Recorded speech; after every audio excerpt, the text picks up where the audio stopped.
So gusto niyo mag-digital art, digital drawing, digital illustration, ganun. So in today's video, I'll share some of my knowledge in digital art. Although hindi ko alam lahat, I'll try to share some of the knowledge that I already know. First of all, what is digital art? So sabi ni Maring Google, digital art is an artistic work or practice that uses digital technology as part of the creative or presentation process. So yun na nga. So any artwork or visuals na ginamitan ng computer, cellphone, iPad, or tablets, that is considered digital art. While yung paggamit ng pencil, oil, watercolor, or any medium that is tangible or nahahawakan, we call that traditional art. So in this video, I will tackle on digital painting first. So maraming application na pwede kang gamitin kapag magdi-digital art. But for today, I'll be using Photoshop. And mostly ngayon, yung mga application halos magkakaparehas na sila ng features. Although yung iba, kulang lang. And yung Photoshop, I think, isa siya sa pinakamaraming features na pwedeng may offer. Ganun. Also, I'll be using the VEIKK A15 Pro tablet in this video. They sent me this tablet 2 months ago and so far, so good. Wala pa naman akong nararanasang issues. And it's almost identical to the VEIKK A50 tablet. Ang pinakaiba lang nila is magkaiba sila ng buttons, and while yung VEIKK A50 meron siyang parang scroll, and then this one meron siyang pang-ikot. Hindi ko alam ang tawag doon, basta pang-ikot. So I made a review of that unit, and if you wanna check it out, then watch my video in this channel. Okay, so the only difference that they have is yun nga, yung buttons and yung trackpad. Wala yung trackpad tong A15 Pro, but I don't think you really need it. Also, in this VEIKK A15 Pro, they included a pen holder, or also it also serves as a extra nib holder. So sa loob nun, nandun yung mga extra nib mo. Pag binuksan mo siya, nandun yung mga extra nib.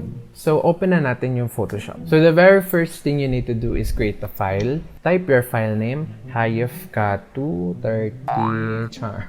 Ito na lang. Unang pagkakamali. Then yung size ng canvas mo or artwork mo ay depende sa preference mo. So pwede kang mamili if portrait size, landscape, or square. So for this video, I will use a square since baka sa Instagram ko lang naman siya i-post after doing the painting. Kapag magpipaint ka, ang isa sa importanteng foundation ay isang magandang drawing or malinis na line art. So, syempre, ang una mong kailangan gawin is mag-sketch. Pero hindi naman laging ganon. Kanya-kanyang preference. Sometimes yung iba, diretso na silang painting, wala nang sketching. Diretso na sila sa colors, ganon. Tapos, bubuo na lang sila ng shape. That is also fine, pero kapag beginner ka, kailangan alam mo yung fundamentals mo, yung proportions, yung shading, yung drawing. So, importante na makuha mo muna yung shape. Also, when starting out, ang tatanungin mo muna is, ano ba yung gusto mong i-drawing? So, for this video, gusto ko mag-drawing ng cute girl. So, kumanap ako ng reference sa internet ng isang picture ng isang babaeng parang I find attractive or cute. Then, yun yung i-drawing ko or ipipaint ko in today's video. Pag may reference ka na, laban na tayo sa drawing. Sa left side ng Photoshop, makikita nyo yung mga tools na pwede nyo magamit. And the first tool na gagamitin natin is the brush tool. So obviously, yung mukhang brush yung pipindutin mo doon. So this brush, ito na yung magiging pencil nyo, ito na yung magiging pangkulay nyo, ito na yung magiging pang lahat. Basta pang drawing, ito na yon. So kapag napindot mo na yung brush tool, pindutin mo lang uli yung F5 sa keyboard, or kapag naka-Mac ka, brush function plus F5, then mapupunta ka sa mga properties ng brush. So yung brush, pwede mo siyang palitan ng mga properties, pwede ka mag-experiment ng mga pen pressure, or yung kapal niya, or kung anong klaseng type ng mga brush yung gusto mong gamitin, nandun siya sa properties ng brush. So, importante rin yun. So, in this video, dalawa lang inayos ko in this property. So, chinek ko yung shape dynamics and transfer. So, kapag kinlik nyo silang dalawa, meron pang option yan sa control, kailangan nakaset siya sa pen pressure. Kasi kapag naka-off siya, hindi gagana yung pen pressure mo dun sa app.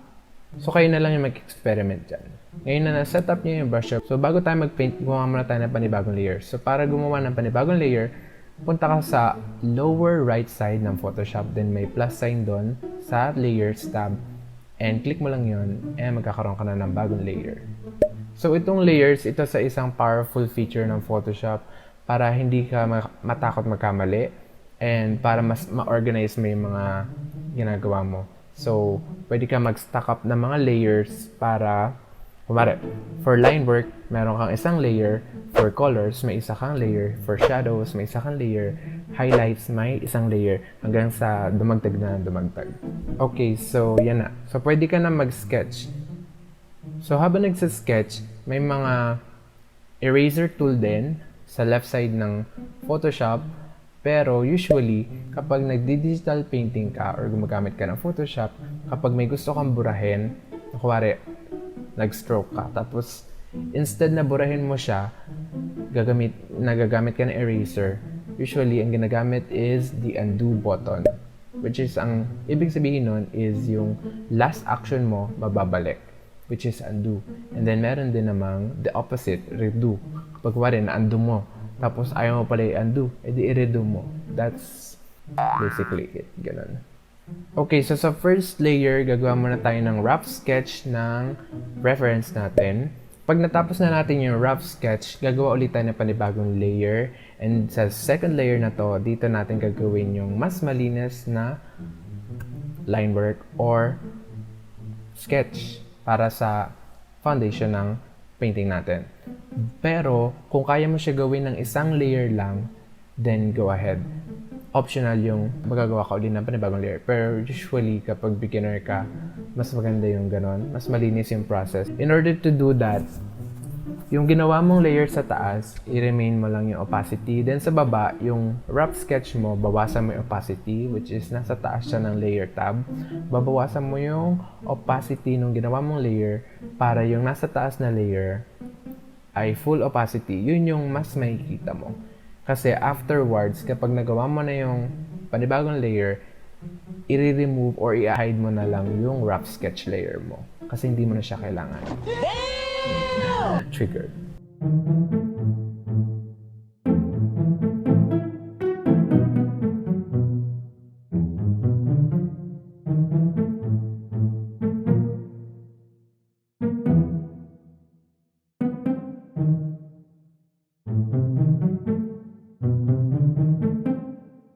Okay, kapag natapos na natin yung sketch, pwede na natin i-hide yung second layer.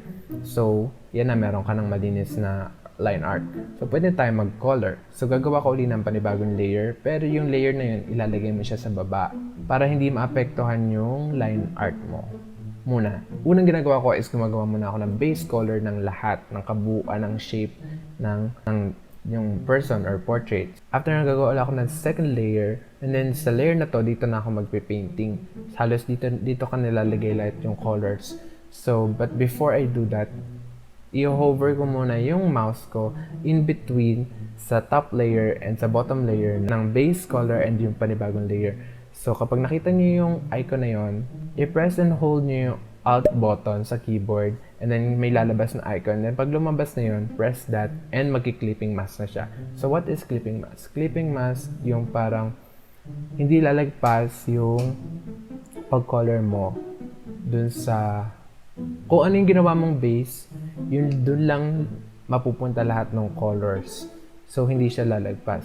So, ayun. Yun yung kagandahan na may clipping mask. Sana nalaman ko siya dati na mas maaga. Pero, sinishare ko na siya ngayon para less hassle sa inyo.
So, hindi laging ganito yung process ko. Minsan, isang layer lang ako gumawa. So, depende sa mood nyo kung paano yung atake na gagawin nyo sa artwork nyo. Basta importante sa ginagawa nyo is nag-enjoy kayo. So, ayun muna yung mabibigay kong tip para sa video na to. So, meron pa akong ma-share siguro in the future, pero saka na yun. And I hope sana kahit pa paano nakatulong tong video na to. So, before I end this video, meron tayong giveaway from VEIKK. So, VEIKK will be giving out 2 brand new VEIKK A15 PRO tablet. It's the same model na pinadala nila sa akin. And the mechanics para makasali ka sa giveaway na to is very simple. All you have to do is, so first you have to be a subscriber in this channel.